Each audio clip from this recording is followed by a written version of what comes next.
Hey, ¿qué tal amigos? Sean bienvenidos una vez más a esta que es su Granja Humana MX. Pues bien, quiero presentarles un tema que saca Pepe Escobar bastante interesante, hablando sobre cómo es que ya no hay respiros para Francia, justamente ante el surgimiento de lo que se llama la Nueva África.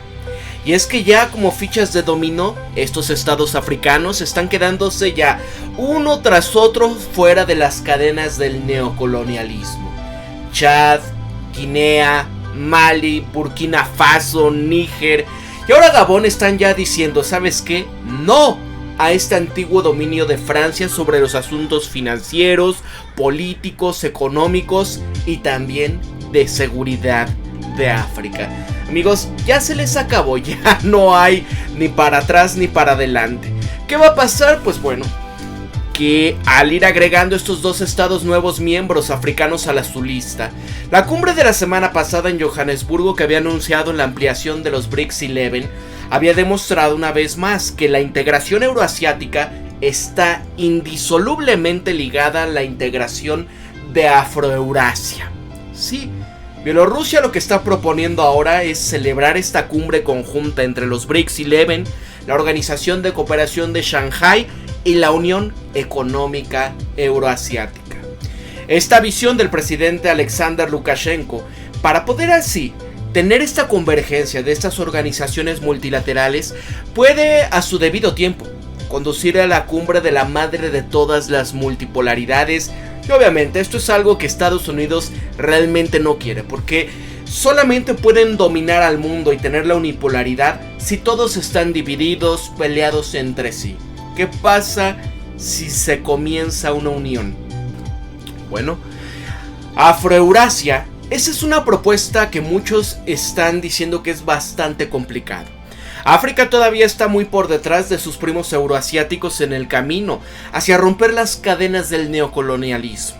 El continente hoy está enfrentando estas horrendas dificultades en la lucha contra lo profundamente arraigado de las instituciones financieras y de las políticas de la colonización, especialmente cuando en este caso se trata de aplastar a la hegemonía monetaria francesa en la forma en la que el franco africano, el CFA, o la Communauté Financière Africaine, Comunidad Financiera Africana.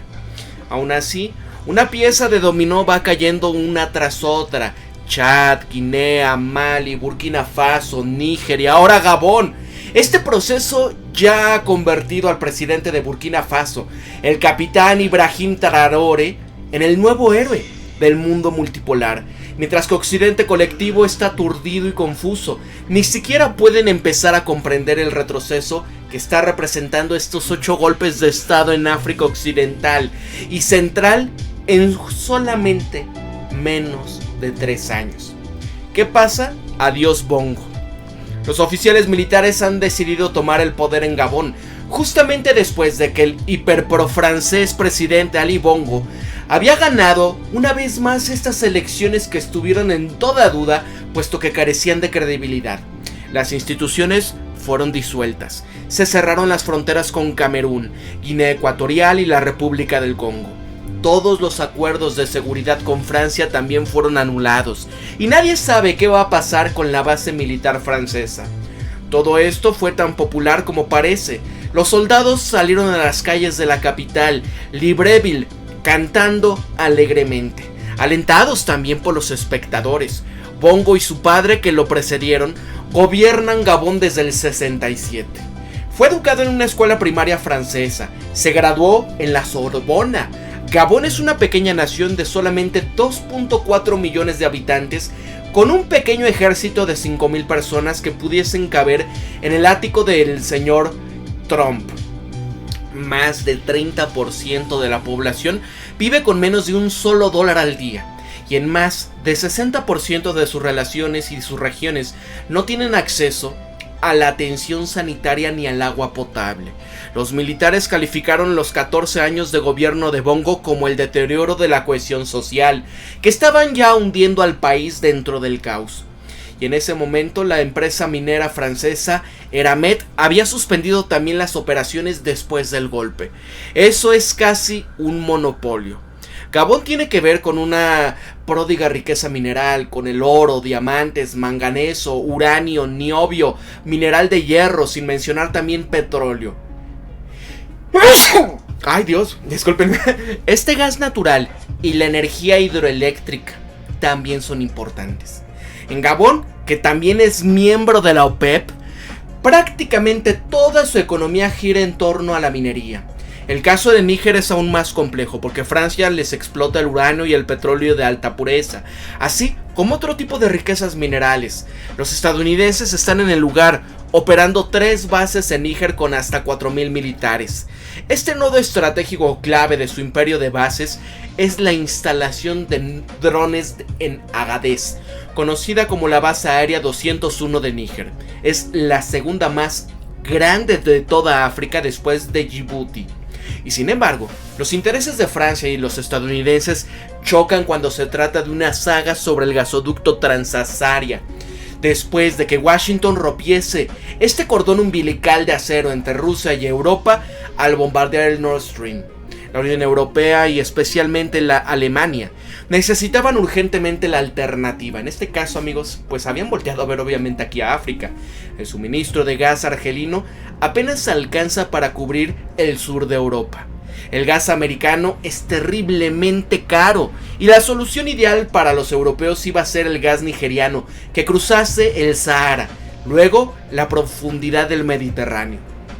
Nigeria, que tiene 5.7 billones de metros cúbicos de gas, tiene incluso más que Argelia y posiblemente que Venezuela.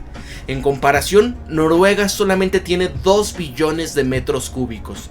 El problema de Nigeria es cómo bombear su gas a clientes lejanos, por lo que Níger se ha convertido en el país de tránsito esencial.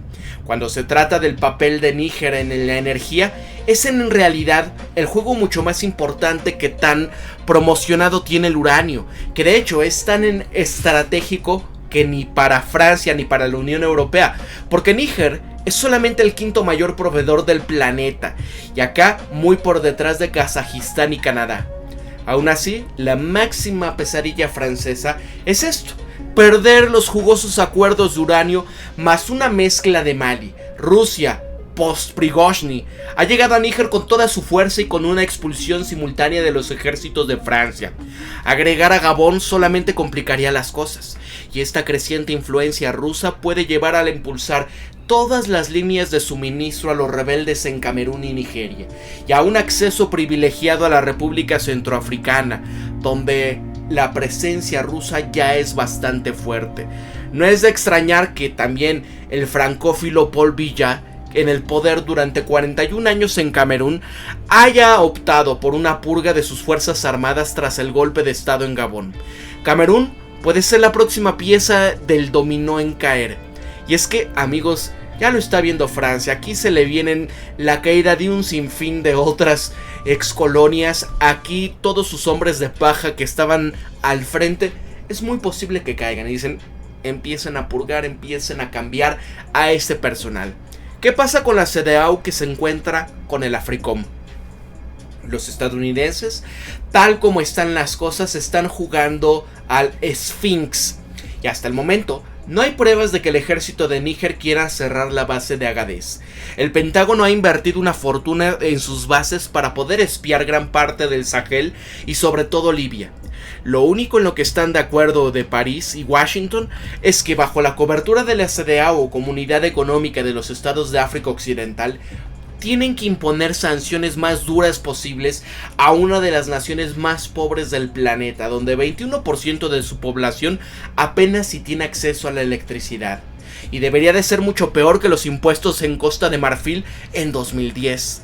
Luego está la amenaza de la intervención democrática. Imagínense lo absurdo de que la CEDEAW quiere invadir un país que ya está librando 2 guerras contra el tema de los bad hombres en 2 frentes separados, contra Boko Haram en el sureste y contra ISIS en la región de la Triple Frontera. La CEDEAW, una de las 8 uniones políticas y económicas africanas, es un desastre proverbial, y es que ellos incluyen a 15 países miembros francófonos, anglófonos y lusófonos, África Central y Occidental, y está plagada de divisiones internas. Los franceses y los estadounidenses quisiesen primero que la CEDEAW invada Níger como un títere de mantenimiento de la paz. Pero eso no funcionó, debido a la presión popular en contra, y entonces cambiaron a alguna forma de diplomacia. Aún así, estas tropas van a permanecer en alerta porque si se han fijado un misterioso día D para la invasión. Eso sí, el papel de la Unión Africana es muchísimo más turbio, porque la principal se opusieron a este golpe y suspendieron la membresía de Níger. Luego dieron media vuelta y condenaron la posibilidad de una invasión respaldada por Occidente. Los vecinos han cerrado sus fronteras con Níger.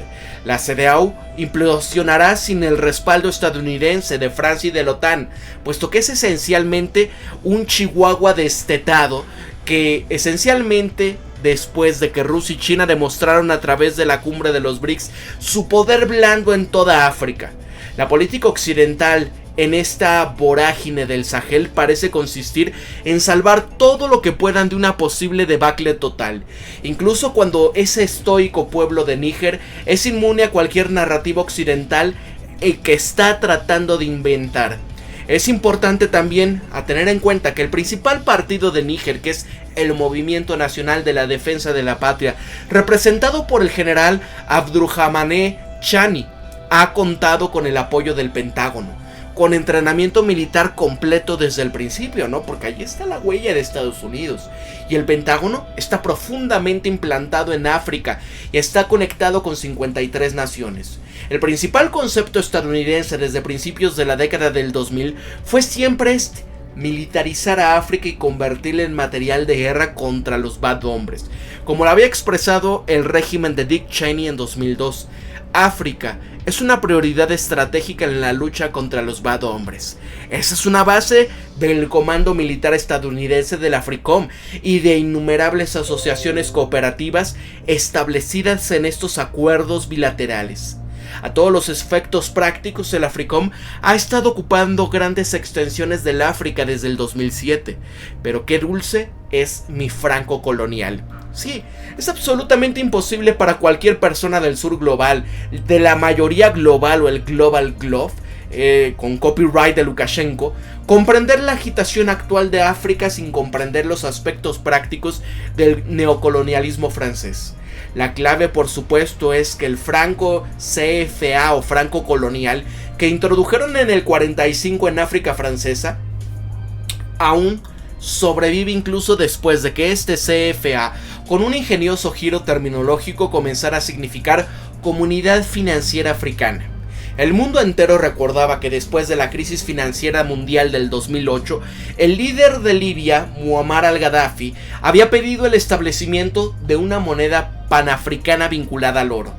En ese momento, Libia tenía alrededor de 150 toneladas de oro guardadas en casa y no en los bancos de Londres, París o Nueva York.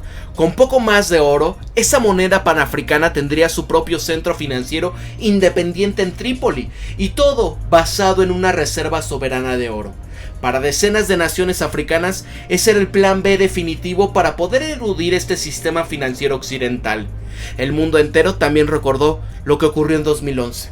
El primer ataque aéreo contra Libia provino de un avión de combate francés Mirage, y esta campaña de bombardeos de Francia comenzó incluso antes de que finalizaran estas conversaciones de emergencia entre París y los líderes occidentales, ¿no? O sea, nada más para que vean por qué sigue habiendo este rencor en todos los países de África, porque solamente unos perros tontos serían capaces de confiar una vez más en el hegemón que los destruyó. Mira, en marzo de 2011 Francia se convirtió en el primer país del mundo en reconocer al rebelde Consejo Nacional de Transición como un gobierno legítimo de Libia. 2015, los correos electrónicos notoriamente pirateados de los exsecretarios de Estado estadounidense, la señora Clinton, revelaban lo que Francia estaba haciendo en Libia. El deseo era lograr una mayor participación en el proceso petrolero libio, aumentando la influencia francesa en el norte de África, bloqueando también al gobierno de Gaddafi, planeando crear una moneda panafricana que reemplazase al franco africano, esto impreso por Francia. No es de extrañar que el occidente colectivo esté aterrorizado porque Rusia está en África. No solamente por un cambio de guardia en el Chad, en Mali, en Burkina Faso, en Níger y ahora en Gabón. Moscú nunca ha tratado de robar o esclavizar a África.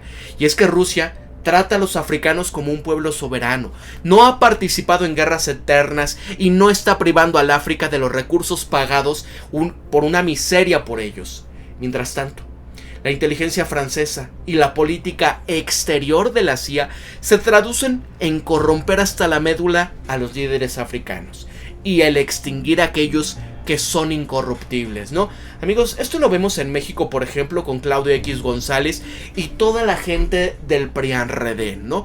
Donde todos ellos son comprados por Estados Unidos, corrompidos hasta la médula, y toda aquella otra persona que quiera hacer un cambio, ¿qué pasa? Tratan de corromperlas. Bueno, tienes derecho a ninguna política monetaria. Aquí el escándalo del CFA hace que la mafia parezcan punks callejeros. Básicamente significa que la política monetaria de varias naciones africanas soberanas están controladas por el Tesoro francés en París. Inicialmente lo que se requiere es que este banco central de cada nación africana mantuviese al menos el 65% de sus reservas anuales de divisas en una cuenta de operaciones, pongamos comillas, mantenida en el Tesoro francés, más otro 20% para cubrir estos pasivos financieros, ¿no? Sus deudas. Incluso después de que se promulgara alguna de las reformas leves desde el septiembre de 2005, estas naciones todavía debían transferir 50% de sus divisas a París, más 20% de IVA, o sea, todavía más impuestos. Si se pone peor, los bancos centrales del CFA han impuesto un límite al crédito a cada país miembro. El Tesoro francés invierte esas reservas extranjeras africanas en su propio nombre en la Bolsa de París, obteniendo enormes beneficios con el dinero de África. O sea, nada más para que vean a estas ratas, ¿no? Inmundas. La dura realidad es que más del 80% de las reservas extranjeras de las naciones de África han estado en estas cuentas operativas controladas por el Tesoro francés desde el 61. En pocas palabras, ninguno de estos estados tiene soberanía sobre su política monetaria. Pero el robo no termina allí.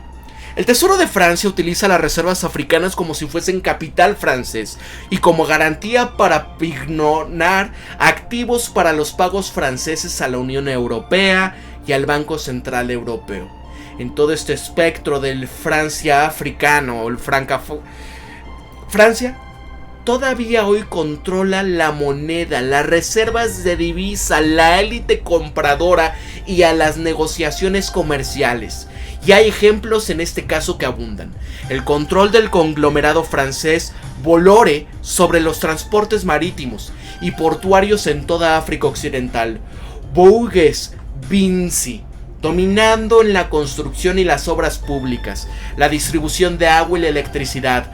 Total, que tiene enormes intereses en petróleo y gas. Y luego están France Telecom y los grandes bancos. Société Générale, Crédit Lyonnais, BNP Paribas, AXA Seguros, etc. Francia controla de facto la abrumadora mayoría de la infraestructura en el África francófona. Y esto es un monopolio virtual. France-Afrique tiene que ver con el neocolonialismo incondicional. Las políticas son emitidas por el presidente de la República de Francia. Su célula africana no tiene nada que ver con el parlamento ni con ningún proceso democrático desde tiempos de Charles de Gaulle. Aquí, esta célula africana es una especie de comando general que utiliza el aparato militar francés para instalar a líderes compradores amigos y deshacerse de aquellos que amenazan al sistema. No hay diplomacia involucrada y actualmente esta célula depende exclusivamente del Le Petit Roi, ¿no? El pequeño rey Emmanuel Macron. Amigos, ustedes después de escuchar esto, ¿qué sienten? Porque a mí me hierve la sangre, porque como mexicano entiendo y comprendo lo que es tener un país que esté explotando tus recursos, que esté manipulando tu democracia, ¿no? Lo comprendemos enteramente. Si eres latinoamericano, muy bien sabes esto, si no eres un ignorante. Entonces miren esto, caravanas de sustancias, diamantes y oro. París supervisó completamente la eliminación del líder anticolonial de Burkina Faso, Thomas Sankara, en el 87. Sankara había llegado al poder mediante un golpe popular del 83, y para ser derrocado y eliminado 4 años después. En cuanto a la verdadera intervención democrática contra los bad hombres en el Sahel africano, no tiene nada que ver con las ficciones infantiles que se venden en Occidente. No hay bad hombres árabes en el Sahel como vi mientras viajaba con mochila por África Occidental unos meses antes del 11 de septiembre. Son lugareños que se convirtieron al salafismo en línea, con la intención de establecer un estado islámico para controlar mejor las rutas del contrabando a través del Sahel. Aquellas legendarias y antiguas caravanas de sal que recorrían el Sahel desde Mali hasta el sur de Europa y Asia Occidental son ahora caravanas de sustancias, de diamantes y de oro. Esto es lo que financió Al Qaeda en el Magreb islámico, por ejemplo, que luego fue apoyado por lunáticos wahhabíes en Arabia Saudita y en el Golfo. Y es que después de que Libia fuese destruida por la OTAN a principios de 2011, no hubieron más en este sentido de la protección, por los que los yihads salafistas, respaldados por Occidente que lucharon contra Gaddafi, ofrecieron a los contrabandistas del Sahel la misma protección que antes, además de muchas armas. Diversas tribus de Mali continúan con el alegre contrabando de todo lo que se les apetece. Estos Al Qaeda del Magreb islámico todavía recaudan impuestos ilegales, y Libia está profundamente involucrada en el tráfico de personas y de sustancias. Y Boko Haram se revuelca en el mercado de también las sustancias.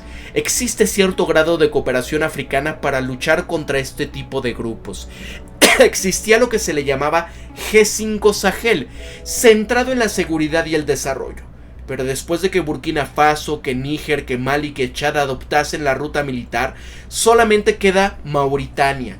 Este nuevo cinturón de las juntas africanas occidental, por supuesto quieren destruir a estos grupos de bad hombres, pero sobre todo lo que quieren es luchar contra la Francia africana y el hecho de que sus intereses nacionales siempre se deciden en París. Y es que durante décadas Francia se ha asegurado de que haya muy poco comercio interafricano, ¿no? ¿Por qué? Porque no les conviene que ellos sean independientes, no les conviene que sepan que no necesitan de fuera de África, que ellos mismos pueden salir adelante y ser autosuficientes. Los países sin litoral necesitan urgentemente vecinos para el tránsito, principalmente producen materias primas para la exportación.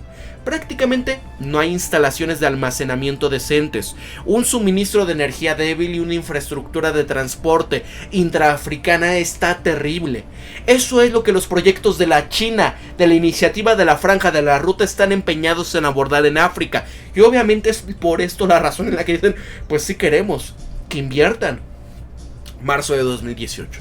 44 jefes de Estado idearon el África Libre Comercio Continental Africana, ACFTA, la más grande del mundo en términos de población, con 1.300 millones de personas y geografía. En enero de 2022 se estableció el Sistema Panafricano de Pagos y Liquidación, PAPS, centrado en pagos para empresas de África en monedas locales. Así que inevitablemente más adelante van a optar por una moneda común. Y adivinen qué se interpone en su camino: el CFA, impuesto por París. Hay algunas medidas cosméticas que todavía están garantizando el control directo por parte del Tesoro francés sobre cualquier posible creación de una nueva moneda africana.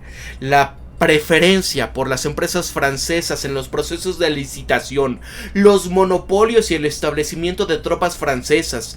Este golpe a Níger representa una especie de no vamos a aguantar más esto. Y así, todo lo anterior está ilustrando lo que indispensable economista Michael Hudson viene detallando en todas sus obras, que el poder del modelo extractivista. Hudson ha demostrado que lo fundamental es el control de los recursos del planeta, y eso es lo que define a la potencia global, y en este caso de Francia, una potencia global de rango medio.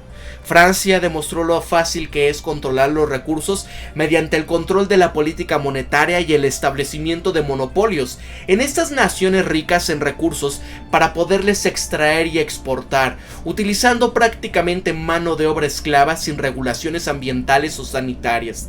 También es esencial para el neocolonialismo explotador impedir que estas naciones ricas en recursos utilicen sus propios recursos para hacer crecer sus propias economías. Pero ahora, las fichas de dominó africanas finalmente dicen el juego ha terminado. Está finalmente en el horizonte una verdadera descolonización.